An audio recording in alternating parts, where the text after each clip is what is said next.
नमस्कार, मैं हूं संजय शर्मा। आप देख रहे हैं 4 PM न्यूज़ नेटवर्क। दिल्ली वासियों के लिए दिल्ली में एक ताजमहल बना दिया गया है। आप चौंक रहे होंगे कि ताजमहल दिल्ली में। दिल्ली की जो नई संसद बनाई गई है दिल्ली में, वो किसी ताजमहल से कम नहीं। पूरे देश में उसकी धूम है। 28 तारीख को प्रधानमंत्री उसका उद्घाटन करेंगे।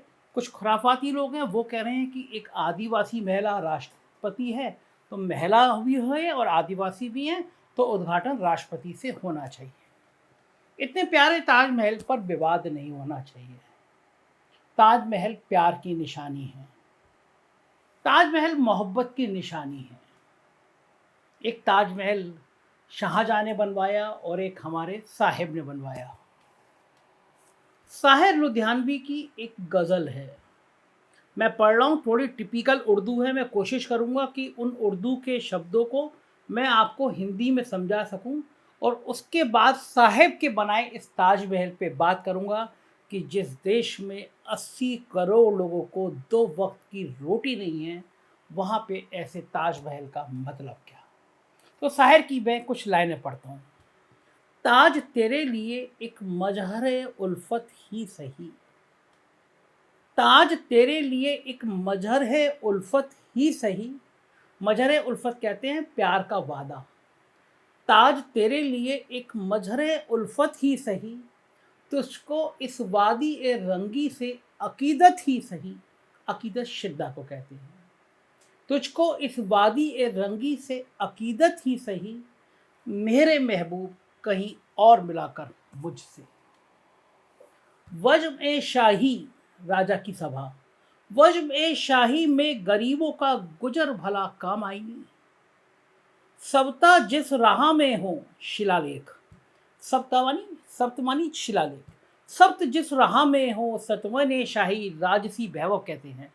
सप्त जिस राह में हो सतवन शाही के निशान, उस पे उल्फत भरी रूह का सफ़र क्या मायनी। मेरे महबूब पर से पर्दा ए तैशी ए वफा, वफा के दिखावे के पीछे। मेरे महबूब पस ए पर्दा ए तशहीर ए वफा, तूने सत्वता के निशानों को तो देखा होगा, तूने ताकत के निशानों को तो देखा होगा। ताजमहल में ताकत के निशान। मुर्दाशाही के मकबर से बहलने वाली अपनी तारीख मकानों को तो देखा होता। मुर्दाशाही मतलब मुर्दा राजा, मृत राजा के मकबरे यानी मकबरे, अपने तारीख मतलब अंधेरा। मुर्दा शाही के मकबर से बहलने वाली अपनी तारीख मकानों को तो देखा होता। अनगिनत लोगों ने दुनिया में मोहब्बत की है। शायर कह रहा है कि दुनिया में अकेले अकेले एक मोहब्बत नहीं हुई है, अनगिनत लोगों ने मोहब्बत की है। अनगिनत लोगों ने दुनिया में मोहब्बत की है। कौन कहता है कि सादिक ना थे जज्बे उनके। सादिक मतलब ईमानदार। कौन कहता है ईमानदार ना थे जज्बे उनके, लेकिन उनके लिए तशहीर का सामान नहीं। तशहीर मतलब प्रचार। लेकिन उनके लिए तशहीर का सामान नहीं, क्योंकि वो लोग भी अपनी ही तरह मुफलिस थे, गरीब थे। हमारे प्यार के प्रचार के लिए जगह नहीं थी, क्योंकि वो लोग भी जो अनगिनत लोग प्यार करते थे वो हमारी तरह गरीब थे। ये इमारत ओ मकबर, इमारतें कहते हैं मकबर को। ये इमारत ओ मकबर, ये फसीले, ये हिसार। फसीले कहते हैं किले के आसपास की दीवार, हिसार कहते हैं किले को। ये इमारत, ये फसीले, ये हिसार, मुतलक उल हुक्म सर्वोच्च कमान, मुतलक उल हम शहंशाह की अजमत के संतु। शहंशाह की अजमत मतलब इज्जत, संतु मतलब खंबा। शहंशाह की इज्जत के खंबे। सीना ए धैरा, दुनिया का सीना। सीना ए दहरा के नासूर हैं कोहिना, नासूर चश्म हैं उनमें तेरे और मेरे आजाद पूर्वजों का खून। सीना ए दहरा मतलब दुनिया का सीना। नासूर है कोना, कोना मतलब कोन मतलब प्राचीन। आजाद मतलब पूर्वज। सीना ए दहरा के नासूर है कोहन, नासूर जज्म हैं उनमें तेरे और मेरे आजाद का खून। मेरे महबूब उन्हें भी तो मोहब्बत होगी, मेरे महबूब उन्हें भी तो मोहब्बत होगी, जिनकी सनाई शिल्प कौशल। सनाई मतलब शिल्प कौशल। मेरे महबूब उन्हें भी तो मोहब्बत होगी, जिनकी सनाई ने बख्शी है उसे शक्ल जमीन, बिना किसी नाम और पहचान के। मेरे महबूब उन्हें भी तो मोहब्बत होगी, जिनकी सनाई ने बख्शी है उसे शक्ल जमील। उनके प्यार के मुकाबिर रहे, उनके प्यार के मकाबिर रहे बेनामो नमूद। आज तक उन पे जलाई ना किसी ने लालटेन, कंदी कहते हैं। उनके प्यारों के मकबिर रहे बेनामो नबूद, आज तक उन पे जलाई ना किसी ने कंदी। ये चमनजार, चमनजार कहते हैं बगीचे को, ये चमनजार, ये जमुना का किनारा, ये महल, ये मुनक्कशा तर और दीवार में मोहराब, ये ताक, मुनक्कशा मतलब तराशना, ये चमनजोर, ये जमुना का किनारा, ये महल, ये महनुकशा, दर और दीवार, ये मेहराब, ये ताक।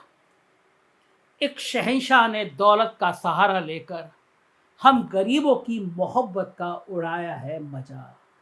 साहब का महल बन रहा है और देश की 80 करोड़ जनता को 2 वक्त के खाने के लिए राशन दिया जा रहा है। एक शहंशाह ने बनवा के ताजमहल हम गरीबों की मोहब्बत का उड़ाया है मजाक। मेरे महबूब कहीं और मिलाकर मुझसे। ताजमहल पे इतनी सुंदर कविता शायद ही कोई लिख सकता है। एक गरीब के प्यार को साहब ने शब्दों में बांटा है कि गरीब के लिए ताजमहल नहीं है, वो कहता है ये तो बड़े लोगों के बादशाहों के लिए है। मेरे महबूब कहीं और मिलाकर मुझसे। भारतीय इतिहास में एक शासक हुए थे सल्तनत कार के दौर में, नाम है मोहम्मद बिन तुगलक। एक से एक बढ़कर तुगलकी फैसले लेने के लिए जाने जाते थे। कभी बिना किसी सैनिक तैयारी के कोई युद्ध शुरू करा देते थे, तो कभी मुद्रा बदल देते थे, 2000 का नोट शुरू करते थे और बंद कर देते थे। 2000 का नोट था नहीं, मैं आज के संदर्भ में आपको बता रहा हूँ। एक बार तो राजधानी ही बदल दी थी और दिल्ली से उठाकर दौलताबाद, आज का देवगिरी जो है, वहां लेकर चले गए थे। और फिर 7 साल बाद मन भरा तो वापस दिल्ली भी लेकर आ गए। उनको हर चीज पर अपनी छाप छोड़ने का जुनून सवार था, लेकिन इतिहास ने उनकी सनकपने से भरी तस्वीर बना दी। कहा गया कि एक सन की राजा था, जबकि आपको जानकर हैरत होगी कि मोहम्मद बिन तुगलक कोई अनपढ़ या फर्जी डिग्री वाला व्यक्ति नहीं था, बल्कि एक प्रकांड विद्वान और काफ़ी ऊंची शिक्षा प्राप्त व्यक्ति था। सल्तनत काल में उससे ज़्यादा विद्वान शासक शायद ही कोई हुआ हो। चौथी पास नहीं था, लेकिन उसके सनक भरे फैसलों के कारण कोई उसकी विद्वता की चर्चा नहीं करता, बल्कि सब उसके सनकीपन की ही चर्चा करते हैं आज भी। और बाद के दौर में तो सनक से भरे फैसलों के लिए हिंदी शब्दकोश में एक शब्द भी ईजाद हो गया, तुगलकी फैसला। आज तक ये शब्द चलता है, साहब का तुगलकी फैसला। अब आपको 650 साल पहले के दौर से बाहर निकालकर मौजूदा दौर में लेकर आता हूँ। यहाँ आप एक से बढ़कर एक तुगलकी फैसलों की पूरी लिस्ट देखने को आपको मिल सकती है, तो थोड़ी सी कोशिश करिए। कभी करेंसी बंद कर दी जाती है, तो कभी अचानक पूरे देश को लॉकडाउन लगाकर बंद कर दिया जाता है। फिर कभी ताली थाली बजाने को कहा जाता है, तो कभी देश की राजधानी में, खासकर एक ऐसे दौर में जब लाशों का ढेर लगा हुआ था, सेंट्रल विस्टा के नाम पर इमारतों के निर्माण के काम में हाथ लगवा देती हैं सरकारें, शुरू करा देती हैं और कहती है नई संसद, नया कार्यालय, नया उपराष्ट्रपति आवास, नया प्रधानमंत्री आवास। मतलब लोकतंत्र को बिल्डिंग तंत्र में तब्दील करने का पूरा खाका खींच दिया जाता है। अब दुनिया इसे उस दौर में कैसे देख रही होगी जब गली गली में लाशों के ढेर हैं, तो मुझे ये बताने की कोई ज़रूरत नहीं है। लेकिन भारत ने इसको कैसे देखा, ये अचरज का विषय जरूर है। आप सबको याद होगा 2007 से 2012 के दौर में लखनऊ से नोएडा तक जिस प्रकार हाथी हाथी हाथी हाथी हाथी बनाने के नाम पर स्थापित कला का जो नमूना पेश किया जा रहा था, उस पर न सिर्फ यूपी बल्कि पूरे देश का जनमत उस तुगलकी निर्माणकारी के खिलाफ खड़ा हो गया था। खुद साहब की पार्टी उसका मजाक उड़ाया करती थी। जबकि रही बात कानून और व्यवस्था की, तो यूपी का कोई भी व्यक्ति आपको बता देगा कि उस दौर की मायावती सरकार में कानून व्यवस्था को लेकर कोई सवाल नहीं खड़ा किया जा सकता था। आज की तरह फर्जी एनकाउंटर नहीं होते थे, लेकिन आज के दौर से भी बेहतर कानून व्यवस्था थी। मगर जनता को हाथी दर्शन इतना बुरा लगा कि लोगों ने मायावती की जगह अखिलेश यादव की पूरे बहुमत की सरकार बनवा दी। मगर आज देखिए, मायावती ने जीते जी अपनी मूर्ति लगवाई। इस पर बवाल करने वाली भाजपा आज ये देखकर खुश है कि नरेंद्र मोदी जी ने साहब ने अपने जीवन काल में अहमदाबाद के सरदार पटेल स्टेडियम का नामकरण अपने नाम पर नरेंद्र मोदी स्टेडियम करवा लिया। जबकि दिल्ली के फिरोज शाह कोटले स्टेडियम, वो मैदान जहां 6 अप्रैल 1980 को भारतीय जनता पार्टी की स्थापना हुई थी, का नाम क्रिकेट प्रशासक अरुण जेटली के नाम पर करने के लिए तब तक इंतजार किया गया जब तक कि वो दिवंगत नहीं हो गए। खैर, ये सब पुरानी बातें हैं। अब जरा आज के दौर में चलते हैं। आज के दौर में आप सबने देखा होगा, जब पूरा देश कोरोना की लहर में त्रहमाम कर रहा था, तब देश में एक अलग किस्म का तुगलकी फरमान जारी किया जा रहा था। लोग ऑक्सीजन की कमी से मर रहे थे, लाशों के ढेर लगे हुए थे, और बिल्कुल उसी दौर में हजारों करोड़ रुपए के सेंट्रल विस्टा प्रोजेक्ट को मंजूरी दी जा रही थी। लोग सड़कों पर पैदल चल रहे थे, पैरों से खून निकल रहा था, लेकिन सरकार को नए संसद भवन और प्रधानमंत्री का शाही आवास बनाने की सूझ रही थी। दीवाना हो रही थी सरकार। मतलब वो कहावत आपने सुनी होगी कि रोम जल रहा था और नीरो बंसी बजा रहा था। बिल्कुल यही काम हमारे देश में हो रहा था। ऐसा लग रहा था जैसे कोरोना कोई मामूली मुद्दा है, मामूली बीमारी है, और इसके लिए लव साहब, अग्रवाल साहब ही काफ़ी हैं। रोज टीवी पे आके बताया करते थे कोरोना में क्या हो गया, और लगता था कि हेल्थ मिनिस्टर तो गायब हो गए। और यदि निपट लेंगे, क्या फ़र्क पड़ेगा, 40-50 लोग मर जाएंगे। उनका काम बचाना असली काम नहीं है, बल्कि असली काम तो नया संसद भवन बनाना है, ऐसा लग रहा था। भले ही नए संसद भवन में किसी को बोलने का मौका ना दिया जाए, माइक म्यूट कर दिया जाए, हो सके तो सांसद की सदस्यता ही रद्द कर दी जाए। भाई, जब लोगों को राम के मर्यादा पुरुषोत्तम चरित्र की बजाय राम मंदिर से मतलब है, तो फिर भला लोकतंत्र के चरित्र को कौन पूछता है। पूछ तो लोकतंत्र के मंदिर यानी संसद भवन की बिल्डिंग की होनी है ना, ताकि लोग वहां आए और मत्था टेकें, जैसे साहेब ने 2014 में प्रधानमंत्री बनते समय पुराने संसद की सीढ़ियों पर मत्था टेका था। अब तो ऐसा लगता है कि जनता को सिर्फ बिल्डिंग से ही मतलब रह गया है, चाहे वो राम मंदिर की बिल्डिंग हो या संसद भवन की बिल्डिंग। एक एंकरिनी महोदया, नोएडा चैनल की एंकरनी महोदया इस बात पर लोहाट हुई जा रही थी कि नई संसद में की वेल में इतनी जगह ही नहीं है कि जहां सांसद जमा होकर प्रदर्शन कर सकें। अरे भाई, जेल बना रहे हो या संसद भवन बना रहे हो? आप खुद से सोच कर देखिए कि जिस संसद या विधानसभा में बेल के लिए जगह ना छोड़ी जाए, उससे ज्यादा अलोकतांत्रिक और घृणित कार्य कुछ हो सकता है क्या? लानत है ऐसे एंकर और एंकरनियों पर जो सदन में बेल ना होने पर खुश होते हैं। एक किस्सा सुनाता हूं आपको। 2001 से 2006 के दौर में तमिलनाडु में जयललिता की सरकार थी। उस सरकार ने नया विधानसभा भवन बनाया। कहा जाता है, पता चला है मुझे, कि वहां भी बेल में जगह नहीं थी कि विधायक वेल में आकर प्रदर्शन कर सकें। लिहाजा जैसे ही करुणानिधि की नई सरकार आई, उसने विधानसभा को वापस पुराने भवन में शिफ्ट करा दिया और नया भवन बेकार हो गया।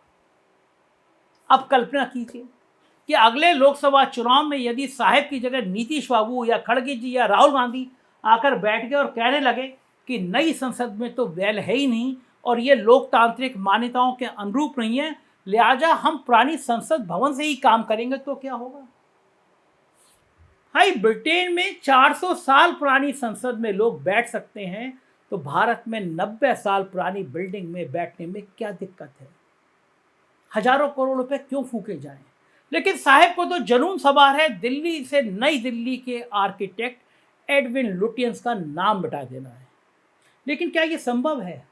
मैं अपने ज्ञानी दर्शकों से, अपने बुद्धिमान दर्शकों से पूछता हूं, वो कमेंट बॉक्स में जरूर बताएं, क्या आपको नई संसद के आर्किटेक्ट का नाम पता है?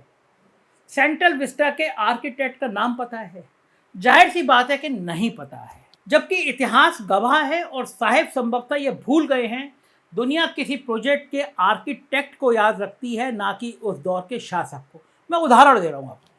यूपीएससी की तैयारी करने वालों को छोड़ दें तो कितने लोगों को पता है कि लुटियंस दिल्ली की स्थापना की बुनियाद गवर्नर जनरल लॉर्ड हार्डिंग के ज़माने में रखी गई, और जब नई संसद, राष्ट्रपति भवन आदि बनकर तैयार हुए तो उस वक्त लॉर्ड इरविन गवर्नर जनरल थे। दुनिया सिर्फ बनाने वाले को जानती है कि इसे एडविन लुटियंस नाम के आर्किटेक्ट ने बनाया था। आज़ाद भारत में भी ऐसे हुआ। लोग आपसे पूछे कि चंडीगढ़ किसने बनाया तो आप करबूजिए का नाम लेते हैं, ना कि पंडित नेहरू का। लोग आपसे पूछे कि अमूल किसने बनाया था तो आप वर्गीज कुरियन का नाम लेते हैं, ना कि लाल बहादुर शास्त्री का। लोग आपसे पूछे कि मेट्रो रेल किसने बनाई तो मेट्रो रेल के लिए आप श्रीधरन का नाम लेते हैं, ना कि इंद्र कुमार गुजराल और अटल बिहारी वाजपेयी का। लोग पूछे कि भारत में स्वदेशी मिसाइल किसने बनाई तो आप अब्दुल कलाम साहब का नाम लेंगे, ना कि जॉर्ज फर्नांडिस का। यही दुनिया की रीत है जो साहब नहीं समझ रहे, और अब तक आम लोगों को पता ही नहीं चल पा रहा कि संसद भवन और सेंट्रल विस्टा का आर्किटेक्ट कौन है, क्योंकि जब भी फोटो आती है तो फोटो फ्रेम में सिर्फ और सिर्फ साहब देखते हैं। वो भी एक ऐसा दौर में जब 82 करोड़ से ज़्यादा लोग 5 किलो राशन पर जिंदा हैं। रोजगार का गंभीर संकट है, किसान, नौजवान सब परेशान हैं, लेकिन साहब को संसद भवन के उद्घाटन की सूझ रही है। कम से कम लोकतंत्र के आदर्शों के लिए हमसे अच्छे तो ब्रिटेन के लोग, जहां से हमने संसदीय व्यवस्था अपनाई है, वो लोग हैं, क्योंकि जब भी वहां नई संसद बनाने की बात होती है तो खुद वहां के सांसद अपनी ऐतिहासिक इमारत के प्रति अपने जज्बात को नहीं छुपा पाते और वहीं से काम करने में फख्र महसूस करते हैं। लेकिन हमारे यहाँ तो साहब और सिर्फ साहब को ही जलवा है। अब कर्नाटक के लोगों ने तो साहब के आशीर्वाद से वंचित होना स्वीकार कर लिया। पता नहीं कब देश के लोग साहब के आशीर्वाद के लिए कोई नया फार्मूला निकाल बैठे, क्योंकि संसद तो बन गई मगर उसमें संसदीय व्यवस्था के तत्व नहीं आए। फिर भला आशीर्वाद लेने और देने की बात कहाँ रह जाती है? रह जाती है तो सिर्फ एक मूक व्यवस्था, मौन व्यवस्था, खामोश व्यवस्था, जिसके लिए अंग्रेजी में एक शब्द है म्यूट। अब नई संसद इस म्यूट दौर को कितना अनम्यूट कर पाएगी, यही देखा जाना है और यही देश को जानना है और यही देश की व्यवस्था को समझना है। आप भी समझेंगे, मैं भी समझाऊंगा और 4 PM भी बात को बताता रहेगा। देखते रहिए 4 PM। आपका प्यार हमारे लिए अमूल्य है। हमारे मेंबर बनिए। इसके नीचे, इस वीडियो के नीचे एक लिंक है, उसे भर के आप हमारे मेंबर बन सकते हैं। कुछ अन्य राज्यों में हमारे चैनल हैं, 4 PM UP, 4 PM Bihar, Gujarat, Karnataka, उन्हें भी सब्सक्राइब करिएगा। शुक्रिया, थैंक यू।